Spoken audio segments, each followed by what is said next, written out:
everybody, it's Sierra, the Artsy Badger, and today we are going to experiment with gouache some more, but this time on top of a plain black background. I had to put this plain black wash of gouache, say that 3 times fast, because the salivate rat bled through, as to be expected.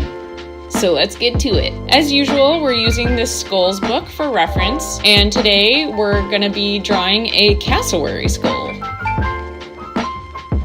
Using our usual Craft Smart brushes,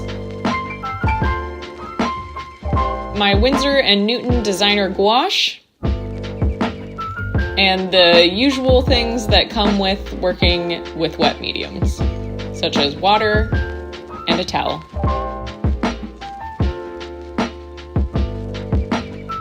I'm just using my twist erase pencil to sketch out the cassowary skull on the black paper so that I'm not going in completely blind. So I was really excited about trying out the flat black wash of gouache because I was getting kind of tired of drawing on my black paper. It's just so hyper absorbent. And one of the cool things about gouache is that you can layer light on top of dark. That's kind of what makes it so special. And so I really wanted to put this to the test, and I figured today was a good day to do it. So I started out with just a light creamy color as a base coat. And this painting took me a while. I had to let so many layers dry before I could go over top. I know that part of what is fun with gouache is that it is similar to oils where it does take a little bit longer to dry, so you can mix your colors easier. It's also easier to reactivate, similar to watercolor. But I found that to be more frustrating than useful, at least in the stage that I am right now in my understanding of gouache. I needed the layers to be separate.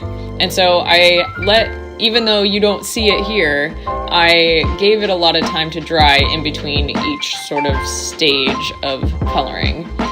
So now I'm starting to add in some dimension and depth in the color and shading, at least I'm trying to, and add a little bit more of that yellowy, almost weathered look that a lot of these skulls have in this book.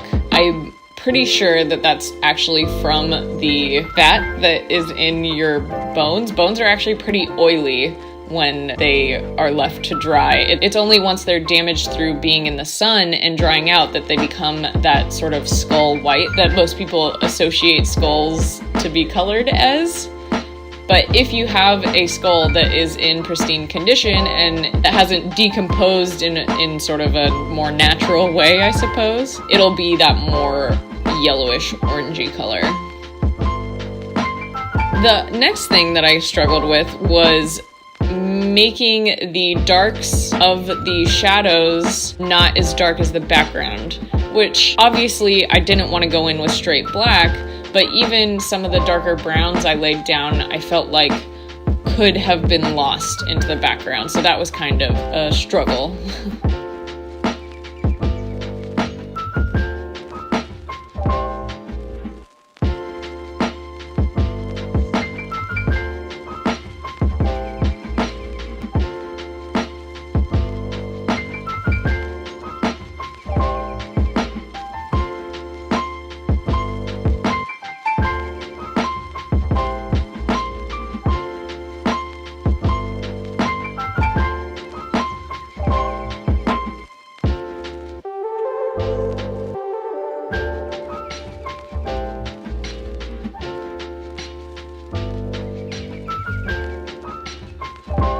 So as you saw earlier, I ditched that wider brush. I don't know why I always think I'm gonna use it, but I never do.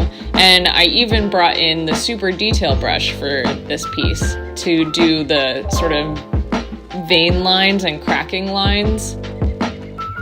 So something that's interesting about cassowary skulls is the fact that their little fin on the top of their head actually has bone structure underneath it, which is kind of crazy because I feel like if you think about a cassowary, you might just assume that the fin on top of their head is something more like what you see on a chicken or a turkey, where it's more of just a skin attachment.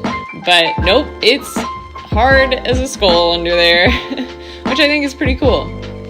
And definitely makes the skull look super unique. I love skulls that look so unusual, which is why I did the Barbarossa skull first, because of the crazy canines coming out of the top of his nose. Another good one is a giraffe skull. If you've never seen one, you should give it a quick Google, because they're pretty sweet.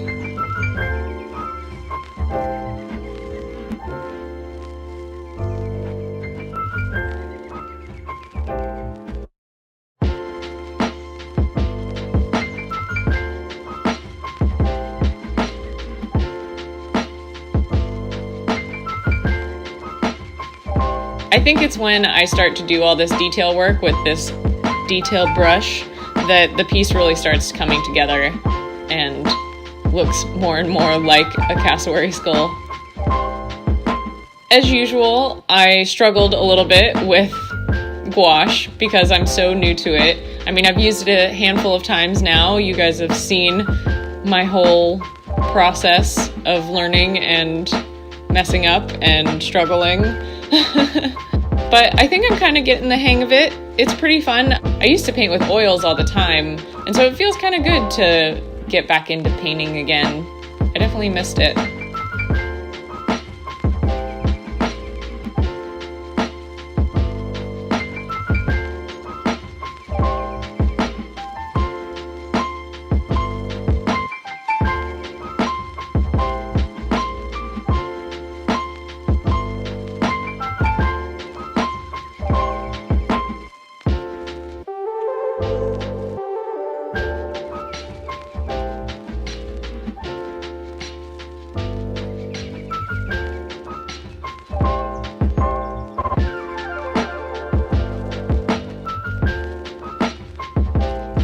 Here I'm just touching it up with some black to clean up my edges a little bit. Don't know if that would be considered cheating or not, but I'm using the medium, okay? And lastly, I wanted to give it a label, as I always do. This looks kind of atrocious because my Posca pen cursive ended up being a lot bigger than my pencil cursive, but don't worry, I erased the pencil and it looks a lot better in the final image.